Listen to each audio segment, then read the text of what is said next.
가난에 허덕이며 하루하루를 살아가는 것이 얼마나 고통스러운지 아십니까? 체면은 지켜야 하는데 주머니는 텅 비어 밤마다 한숨만 깊어지던 그 막막함을 말입니다. 조선 순조연간 한때 잘나가던 양반이었으나 몰락하여 끼니조차 잊기 힘들었던 한 선비가 있었습니다. 그런데 이 선비가 금강산에 나타난 신선 사기꾼을 역으로 속여 단 한 번의 계략으로 평생 먹고 살 재물을 모았다는 이야기가 전해집니다. 그 통쾌하고도 기막힌 이야기를 지금부터 들려드리겠습니다. 배경. 때는 순조연간, 세도 정치가 극에 가라고 양반과 상인의 경계가 허물어지던 시기였다. 돈만 있으면 양반 신분도 살 수 있었고 아무리 명문가자제라 해도 가난하면 천대받던 세상이었다. 금강산 자락의 한 마을에는 기이한 소문이 돌고 있었다. 100살이 넘어 보이는 노인이 나타나 물 한 모금만 마시고도 한 달을 버티며 손가락 하나로 바위를 가르고 허공을 걸으며 약초를 캔다는 것이었다. 이 소문을 들은 한양과 평양의 부자들이 앞다투어 금강산으로 몰려들었다. 불로장생의 비법을 배우려는 자, 금단의 술법을 얻으려는 자, 부귀영화를 약속받으려는 자들이었다. 그들은 노인에게 금은 부화를 바치며 제자로 받아달라 애걸했다. 주요 등장인물. 허생. 본 이야기의 주인공. 본래 서울의 명문가 출신이었으나 조상의 잘못으로 집안이 몰락하여 금강산 근처에서 글방을 운영하며 근근히 살아가던 선비.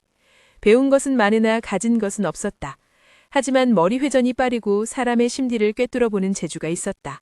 나이 40에 갓 하나 변변찮고 두루마기는 기운 자국 투성이었지만 눈빛만큼은 날카롭고 영리했다.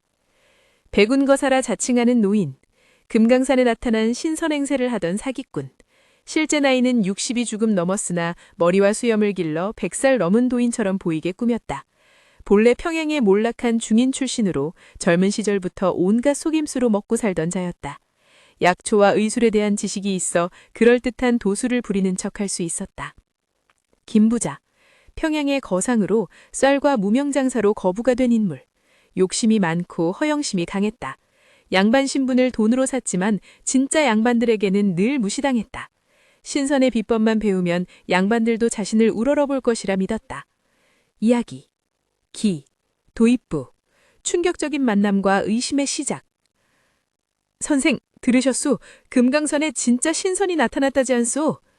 글방에서 아이들을 가르치던 허생에게 마을 사람이 흥분한 목소리로 달려왔다.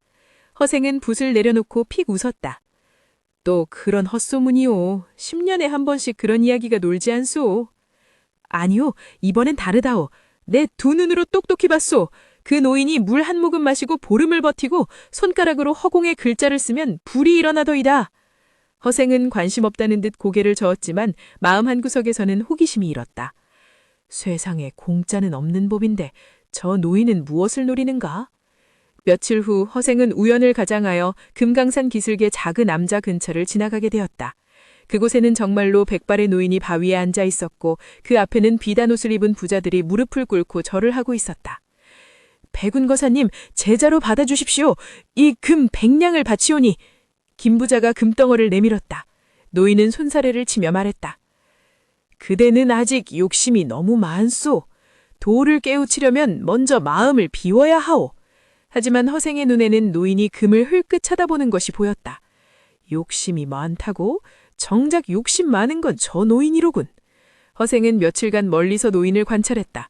노인은 물만 마시고 산다고 했지만 밤이 되면 슬며시 암자로 들어갔다. 제자들이 바친 음식을 먹는 것이 분명했다. 손가락으로 불을 일으킨다는 것도 본이 미리 숨겨둔 부싯돌을 쓰는 속임수였다. 역시 사기꾼이로군.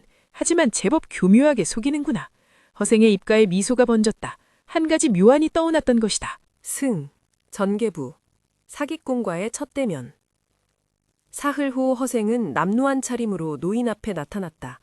다른 부자들처럼 금은 보화를 바치지도 않고 그저 공손히 절만했다. 소인은 가진 것 없는 가난한 선비옵니다. 다만 거사님의 가르침 한 말씀만 듣고자 이렇게 찾아왔습니다. 백운거사는 허생을 훑어보았다. 기운 두루마기, 낡은 갓, 비어 보이는 품, 쓸모없는 인물이라 여겼는지 시큰둥하게 대답했다. 가난한 자여, 그대는 아직 인연이 닿지 않았소. 돌아가시오.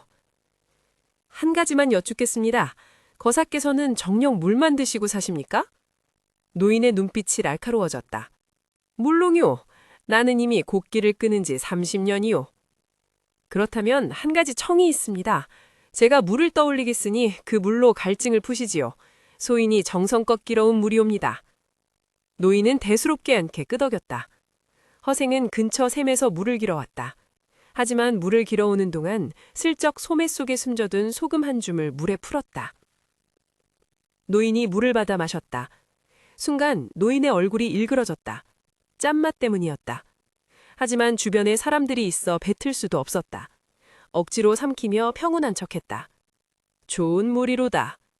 하지만 목이 말라 견딜 수 없었다. 노인은 다시 물을 청했고 허생은 또다시 짠물을 가져다 주었다. 이번에는 노인이 마시지 않고 물을 내려놓았다.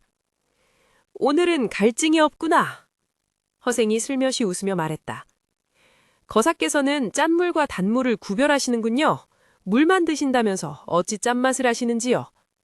순간 주변이 조용해졌다. 제자들이 수군거렸다. 짠물?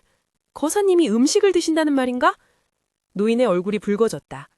허생은 더 이상 말하지 않고 자리를 떴다. 하지만 그날 밤 노인이 몰래 허생을 찾아왔다. 반전부.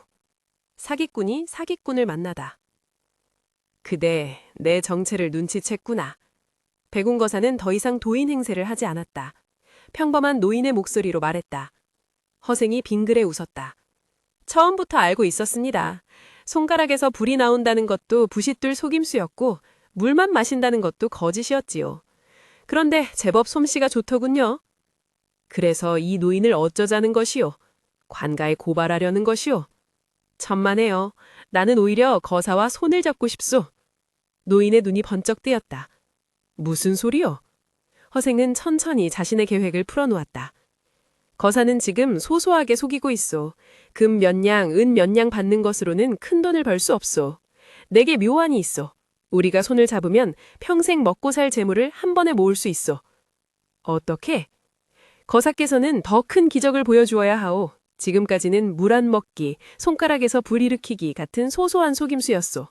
이제는 정말 사람들이 기절초평할 만한 일을 보여주어야 하오. 허생은 계획을 설명했다. 백운거사가 금강산 꼭대기에서 구름을 타고 내려오는 장면을 연출하는 것이었다. 그리고 선택받은 제자 한 명에게만 승천의 비법을 전수한다고 하면 부자들이 천문학적인 돈을 바칠 것이라는 계산이었다. 하지만 어떻게 구름을 타고 내려온다는 것이오? 간단하오. 새벽 안개가 짙을 때 산 꼭대기에서 밧줄을 타고 내려오면 돼요. 안개 속에서는 아무도 밧줄을 볼 수 없소. 그리고 내가 미리 소문을 퍼뜨리겠소. 거사께서 곧 하늘로 올라가신다고. 노인의 눈이 욕심으로 빛났다. 좋소. 하지만 그대는 무엇을 원하는 것이오? 재물을 반씩 나누는 것이오. 그리고 거사께서는 진짜로 신선이 되셔야 하오. 무슨 소리요? 계획이 성공한 후에는 거사께서 정말로 금강산에서 평생 물만 드시며 사셔야 한다는 뜻이요. 그래야 의심받지 않소. 노인은 잠시 머뭇거렸지만 큰돈의 유혹을 이기지 못했다. 좋소. 하지만 평생은 너무하지 않소. 아니요. 1년만 버티시면 돼요. 1년 후에는 도를 이루어 속세를 떠났다고 소문내면 돼요. 한편 한양의 호생은 큰 서점과 서당을 운영하며 부유하게 살았다. 사람들이 물었다. 허선생, 어찌 갑자기 큰돈이 생겼소? 허생은 빙그레 웃으며 대답했다. 금강산에서 신선을 만났지요. 그분이 제게 재물보다 귀한 것을 가르쳐 주셨소. 무엇이요? 욕심 많은 자는 결국 욕심의 덫에 걸린다는 것이지요. 사람들은 무슨 말인지 이해하지 못했지만 허생은 홀로 술잔을 기울이며 웃었다. 이 이야기의 가장 큰 재미는 사기꾼이 더 큰 사기꾼에게 당한다는 통쾌한 반전에 있다. 백운거사는 사람들을 속여 재물을 얻으려 했지만 더 영리한 허생에게 역으로 속아 평생을 가짜 신선으로 살아야 하는 신세가 되었다. 특히 노인이 관가에 고소도 하지 못하고 도망도 못 가는 상황이 절묘한 웃음을 자아낸다. 허생이 노인에게 준 벌은 감옥이나 곤장이 아니라 평생 자신이 만든 거짓말 속에서 살아야 하는 것이었다. 이 이야기는 조선 후기의 사회상을 날카롭게 비판한다. 첫째, 돈만 있으면 무엇이든 살 수 있다고 믿는 부자들의 어리석음을 조롱한다. 김부작처럼 양반 신분을 돈으로 사고 신선의 비법도 돈으로 살 수 있다고 믿는 허영심을 풍자한다. 둘째, 몰락한 양반의 처지를 보여준다. 허생처럼 배운 것은 많지만 가난한 선비들이 생존을 위해 꾀를 써야 했던 시대상을 반영한다. 셋째, 신분제의 모순을 드러낸다. 신분은 타고나는 것이 아니라 돈으로 사고 파는 것이 되어버린 세상의 아이러니를 보여준다. 교훈. 겉으로는 통쾌한 사기극처럼 보이지만 깊이 생각해보면 여러 교훈을 담고 있다. 욕심은 화를 부른다는 것. 남을 속이는 자는 언젠가 자신도 속게 된다는 것. 그리고 거짓은 언젠가 자신을 올가맨다는 진리를 담고 있다. 백운거사는 재물에 대한 욕심 때문에 허생의 계략에 넘어갔고 결국 자신이 만든 거짓 신분에 평생 갇히게 되었다. 또한 진정한 지혜는 책에서만 나오는 것이 아니라 세상을 꿰뚫어보는 통찰력에서 나온다는 것을 보여준다. 이야기의 마지막 부분에서 허생이 욕심 많은 자는 결국 욕심에 덫에 걸린다고 말하는 장면은 의미심장하다. 허생 자신도 욕심으로 남을 속였지만 그는 적당한 선에서 멈출 줄 알았다. 반면 백운거사는 끈없는 욕심 때문에 결국 자신이 만든 감옥에 갇혔다. 독자들은 웃으면서도 한편으로는 자신의 욕심을 되돌아보게 된다. 과연 우리는 허생인가? 백운거사인가?